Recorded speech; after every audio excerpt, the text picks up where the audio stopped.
Hello, fellow coin and banknote collectors, and today we're going to have a look at Poland's inflationary banknotes. So, inflationary banknotes, in that this was an actual transition period between the communist and the democratic era, which occurred roughly around 1990, around about that time.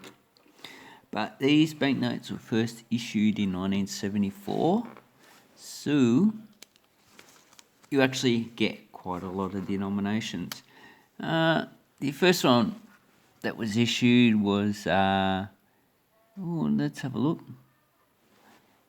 The 50 was issued in 1975, so here's the 1975 version. This is actually a bit harder to get in 1975. Now, the 1988 is actually the most common you'll get, so this one is actually a bit more. You'll probably be paying about $10 for that. But the lowest denomination, as you can see here, is the 10 zloty. And this one's actually pretty hard to get as well. They actually issue coins of 10 and 20, so the 20 is not as hard to get, but still not that easy to actually get. So this one you'll probably be paying at least $10 to $20 just for this banknote, even though it's the lowest denomination. It's actually a bit more expensive than a lot of the other ones. As you can see, this is in a pretty uncirculated condition. It has Joseph Bem, and on the reverse it just has the denomination in Polish. So this is the actual bank of issue, Narodowy Bank Polski. And here we have some information in Poland, probably saying it's legal tender or something. I don't know if anyone speaks Polish. I actually like to know what it actually says. Or I could use the translator. No, I'm not actually going to do that. So it's actually a nice banknote, and the watermark is just geometric features. So that's nice. Then we have the 20 with Romuald Talgut. And no, I do not know how they actually pronounce their letters in Poland. In Polish, should I say. But it would be different than English. In this one you can get the single or double letter prefix. So this is 1982, Warsaw. And it has the date here. And the watermark is also geometric features, looks like. And this also has the denomination and nothing special on it as well. So yeah, geometric features. Then we have the 50. So this is one of the first banknotes of this series issued. And this series was issued up until 1992, the last dated. And you can actually get them up to 2 million zloty. So that's a very high valuation. And a lot of these smaller denominations have changed to coins. So the watermark on this is actually the emblem of Poland, or the coat of arms, which is an eagle. This one has Karol Schwarzeski. And if you're not too familiar with Polish, it's actually a Slavic language, so it's related to Russian. It's related to Russian, Ukrainian, Czech, Slovak, Sorbian. It's only distantly related to English because it is an Indo-European language. And here we have the Grunwald Order. So that's actually double swords on a cross. Looks like a Germanic cross. But I'm not too familiar with that anyway. So that's actually quite nice. Then we have another 20. Oh! So what's the difference between this one and this one? That's right. As you can see, here's the single and double prefix. That's basically it. The paper on this one, the single one, feels a bit thinner than the thick one. So you can actually see a difference in the colour of the paper. You can actually see the watermark on that one. This one you need to hold it up to the light. So this one's actually quite thicker than that paper. So that's also a difference. They use different papers. And here we have the most common 50, the 1988. So this one's probably only about $1 or $2 you can pick it up as. Very common banknote. Then we have the 100. So this one's a bit more expensive. You'll probably be looking at probably about $5 for this banknote. Between $3 and $5, I would say. And this one has, as you can see, has Ludwig Wajinski. Ludwig's a German name, but Wajinski is Polish.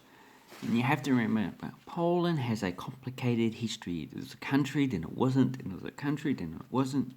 So it's been divided, especially the Polish-Lithuanian Commonwealth. And that country is very interesting. And their coinage is very good, because Poland and Lithuania at the time issued different coinages. So did different towns as well. So the coat of arms is there as well. And it's also here. And this was one in the few coat of arms of a communist country that wasn't changed from the Republican or Democratic Kingdom to a communist effigy. And here we have the Social Revolutionary Party Manifesto. So it's red, so you can tell it's definitely a communist manifesto in Polish. And this is 1883. So I would say this is probably written by him. Could be, but I need to actually look it up, which I'm not going to. Then we have the actual 200. So this one's probably cost about $5 to $10 in this grade. Not too hard to get itself. It was also issued in 1976. And this one's the most common one, 1988. Coat of arms as the watermark.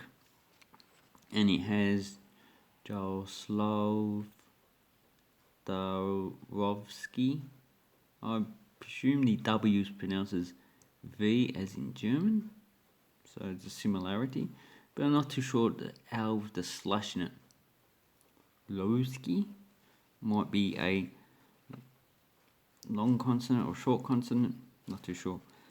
And this is the last issue.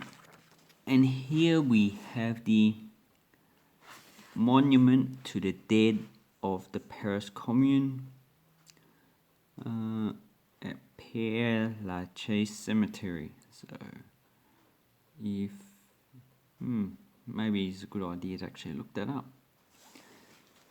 Then we had the 500.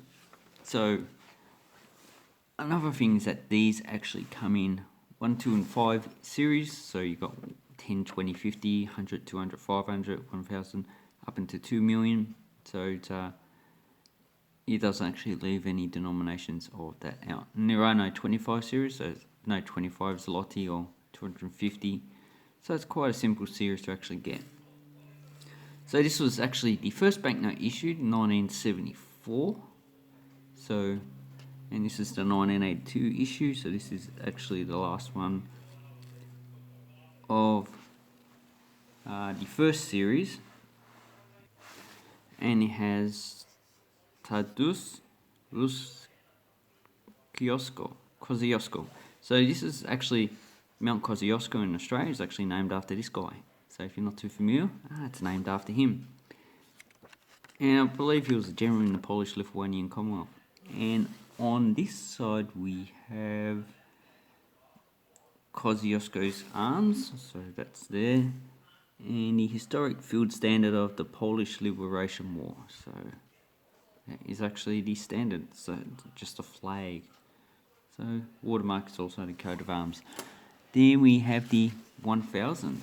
So the 1000 has this guy, and that is Mikołaj Kopernicki. So he's an astronomer. And as you can see, this is the last issue, 1982. Because there's a high denomination at the time, would have been no need to actually print a hell of a lot of banknotes. And on the back we have the heliocentric planetary system. So the sun's in the center, and the planets, which are marked by these symbols, are actually shown going around. I believe that the Earth is male, so that's the Earth, and that's Venus. Then we have some other planets which I'm not too familiar with, so So the actual front and back of the banknote are pretty much related. Then I'm missing the 2000, so the 2000 I do not have. It's going to actually be a bit harder to get. But then we have the 500, it was issued in 1982. Has this guy, and that is Frederick Francois Chopin, so the musician. And on the back, he has the notes of Polonaise, so one of his musicals that he conducted or formulated. And I actually can read that, some musical notation. So this is the upper and lower. So as far as I know, this is the right hand, that's the left hand. Notation. So quite very interesting. Coat of arms is also the eagle as well. So that's quite nice. This one you're probably paying at least $10 to $20 to actually get this banknote. As you can see, the grade is actually getting a lot worse. It's not uncirculated. It's probably very extremely fine. But then you get to the higher denominations and the grades actually decrease because now these ones are actually a lot harder to get. Like this 10,000, you're probably paying in this grade probably at least $10. So, and the 2 million is actually pretty hard to actually get. And if I ever get one, probably in poor grade. So this one has Stanislav Wyspiansky, and they all have the watermark as the eagle, the coat of arms. So issued in 1987-88, so this is actually the most common. And on the back we have trees and a church. Not too sure what church that is, but it's probably related to him. He might have been the architect or something like that. But I haven't looked up him, I don't know what he is done to be associated with the church. Oh, then I'm missing a few. So I'm missing a 20,000, then I have 50,000. So 50,000 zloty. So this is 1989. It was the only date of issue. Let's have a look. I'm looking on one of the banknote catalogues. Yeah, the only date of issue was this issue. Because in 1994 it actually changed the currency. And this is the single letter prefix, and there is a double one.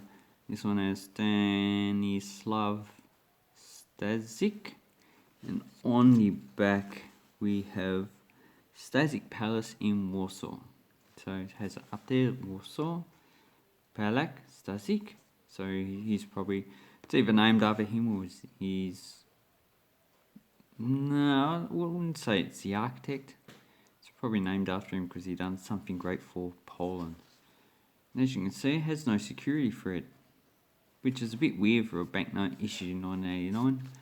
You'd expect it to have a security for it because it's actually paper, and the highest denomination I have is 100,000. So I need the 200, 500,000, 1 and 2 million. And this is a single date, so 1990. It has this guy, Stanislaw Moniuszko, and same watermark. They only have a double prefix lettering, and you see that the actual serial number is just on the one side. Oh no, it's down below as well. God, I'm colourblind.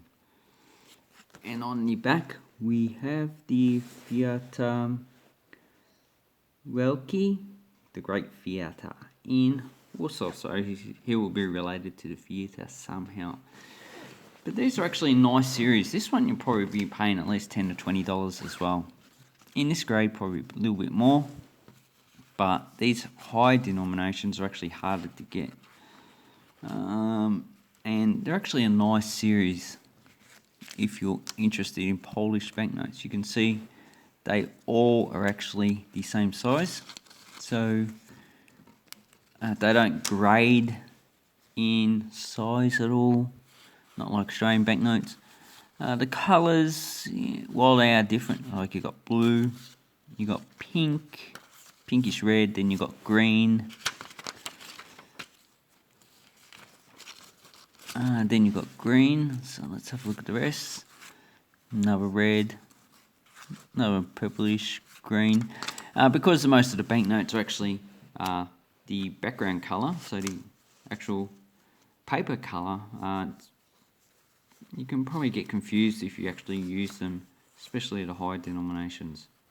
So anyway, I hope you like these banknotes. I think they're quite interesting, and there's something, you know, to collect if you're actually into Polish banknotes. Some of them are not easy to collect, some of them are very easy to collect. Anyway, I'll leave a link down below to eBay, so you can have a look for Polish banknotes of these issue, and see if you can actually try and get to 10 for under $10. If you did, it's actually good. Thank you very much, and have an awesome banknote collecting time. Goodbye.